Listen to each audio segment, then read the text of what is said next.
Hey everyone, welcome back to my channel. Today I'm going to be filming another pedicure video. I have not done my toes since the last pedicure video I filmed, which was at least 4 or 5 weeks ago at this point, and they are looking rough. I don't know what has happened in the last 4 to 5 weeks. I've literally just been at home in quarantine doing nothing, so how my toes have taken this rough of a beating, I couldn't tell you, but they need some attention. They need to be clipped, trimmed, filed. My heels are really rough, my polish is all chipped, my cuticles are overgrown. There's just a lot of maintenance that needs to be done today, and now that the weather is starting to warm up in Connecticut, I know that it's almost time to bust out those sandals, and these feet need a complete overhaul. Obviously, all of the salons are still closed. Hopefully they're opening up towards the end of this month. We will see, but until then, I've got to take care of business. So if your toes are in need of a makeover as well, grab your tools, grab your polish, and keep watching. Okay, this is a little embarrassing to be showing you, but it's as real as it gets. These toenails and these feet are in rough shape. Aside from being incredibly dry, we have grown out, broken toenails, chipped polish, some impressive cuticle growth, and the most dry, ragged heels that ever lived. Seriously, they've been getting stuck on my bedsheets and I am so over it. Luckily, I know this is an easy fix, and with a few tools and go-to pedicure products, these feet will soon look like new. To get started, I'm going to go ahead and remove the old polish that is still on the toenails. I'm using 100% acetone because I find that it's easiest to use when working on your toes. It can be hard to reach and see every nook and cranny when giving yourself a pedicure, but the acetone will make it much easier for you. Once all of the color is removed, I'm going to grab my heel-to-toe foot file and begin smoothing out the rough skin. The side of my big toe often becomes very coarse, as well as the bottom and back of my heels, so those are the areas I typically focus on. This tool works incredibly well, and I recommend using it on dry feet.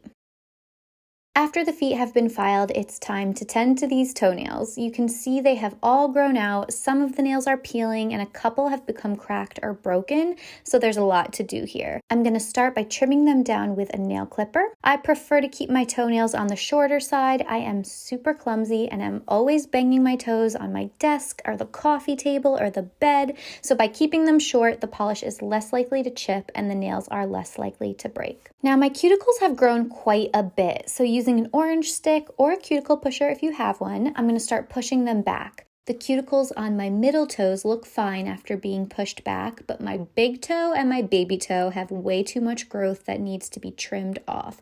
So with a cuticle clipper, I'm going to snip that excess.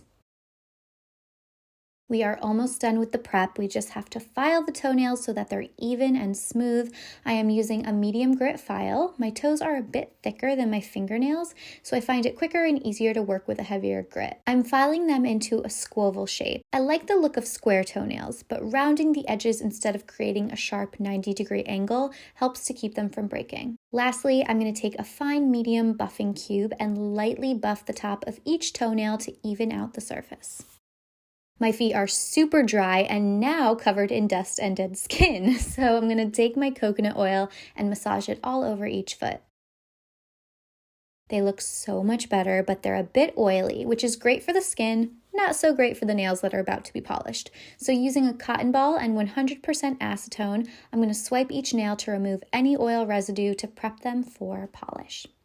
I'm going to pop in my toe separators and grab my Sally Hansen No More Stains Spray-On Base Coat. I haven't used this in so long. I totally forgot about it, but I love this stuff. It's ridiculously easy to use and such a time saver. It was a little messy while I was using it this time around, probably because it hadn't been used in months and I should have cleaned the nozzle, but I'm able to quickly clean up any polish that got on the skin with a cotton pad. Okay, time to finally get this manicure going.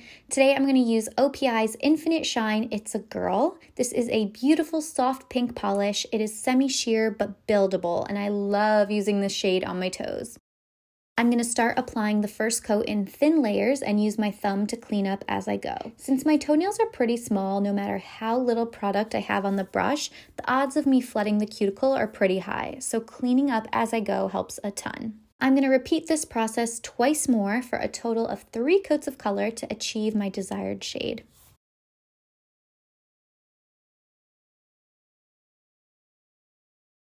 Once the polish feels pretty dry to the touch, It's okay if it's a little tacky. I'm gonna grab my top coat. I'm using the Pro FX Supreme Gel Top Coat. I'm honestly not a huge fan of this top coat for my fingernails, but I like using it on my toes. I'm gonna paint a pretty thick coat on each toenail and cap the edges to create a glossy gel-like finish.